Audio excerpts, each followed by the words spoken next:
Alors donc, allons sur le fond des choses, parce que nous sommes là pour décortiquer ce qui se passe fondamentalement en politique. Je vous le disais, les plaines d'Abraham, encore une fois, un champ de bataille politique, celui-là, après le discours de Mark Carney. Rappelez-vous, Paul Saint-Pierre Plamondon lui a demandé à M. Carney de s'excuser. Mais là, devinez qui demande à qui de s'excuser aujourd'hui. Voyez.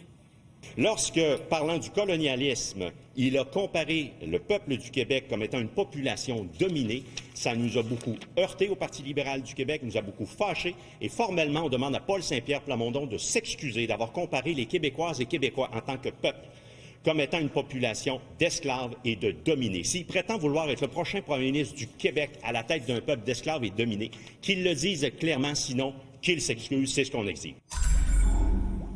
Alors, je mets la rondelle en jeu, là. Je vais vous entendre. Le premier qui veut parler, c'est...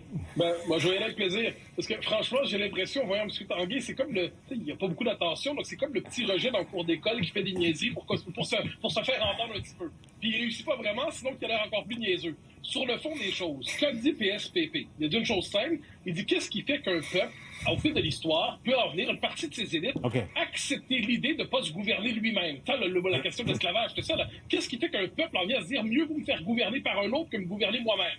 Il y a des réflexions à l'échelle de l'histoire, il prend des exemples. Puis Marc Tanguay, avec l'esprit primaire d'un militant qui, manifestement, un peu bas de plafond, dit « Excusez-vous, excusez-vous ». Il fait un peu pitié, le pauvre Tanguay, là-dedans. Stéphane? Je te dirais qu'il y a une volonté qu'une déclaration pareille. Est-ce que c'est un bon choix, un bon moment? Je te dirais qu'il y a un problème de casting. J'aimais mieux sa première apparition, Paul, je la trouvais plus sincère que celle où il demande des excuses. Je pense que ça ne collera pas, puis j'ai de la misère à comprendre jusqu'où on va aller dans un discours qui avait quand même une certaine hauteur. On arrive avec... On tente de ramener ça là, sur le plancher des vaches en disant on a traité les gens d'esclaves. Je pense que ça manque un petit peu de sérieux, Paul, mais...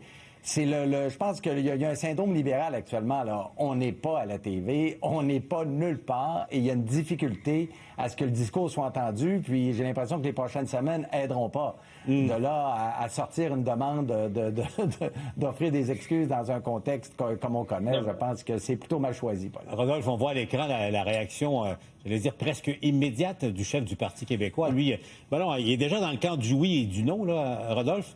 Mais sur la sortie de M. Tanguay, qui est, je vous rappelle, chef parlementaire du Parti libéral en ce moment.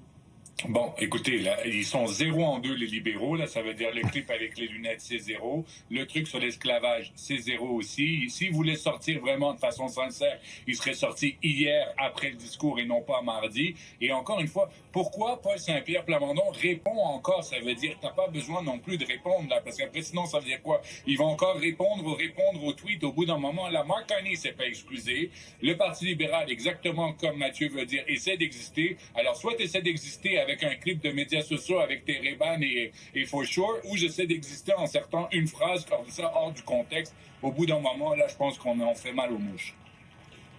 Bon, alors ça promet pour la rentrée parlementaire. La rentrée parlementaire de la semaine prochaine à Québec, ça sera vraiment particulier dans le contexte. C'est-à-dire un premier ministre qui part, il n'y a pas de chef de l'opposition, il y en a un qui va arriver éventuellement.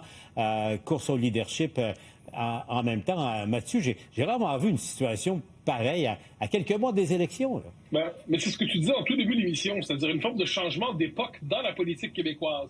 On avait vécu pendant une dizaine d'années, en fait, ça reste 30 ans, en fait. Il y a eu la liquidation pendant un temps, l'espèce d'impuissance de l'affrontement souverainiste fédéraliste. Les Québécois ont cherché autre chose. Ils sont tournés vers la CAQ. Le Parti québécois a failli disparaître. Il y a eu l'émergence de QS qui est en train de s'aplatir. Il y a des conservateurs, quelque chose de nouveau qui apparaît. Et là, on revient aux lignes de fond, mais oubliées depuis 30 ans de vie politique. C'est l'affrontement entre le oui et le non, comme on dit. Et ça, je pense que ça fait une espèce de choc. Nous n'y étions plus habitués. Et ça, on revient à ça, puis je pense qu'on doit simplement mettre à jour nos logiciels. On n'est plus autant de la politique post-référendaire impuissante. On est de retour à l'affrontement fondamental sur l'avenir du Québec. Donc, de ce point de vue, ce serait bien que chacun trouve le moyen de monter un peu son jeu.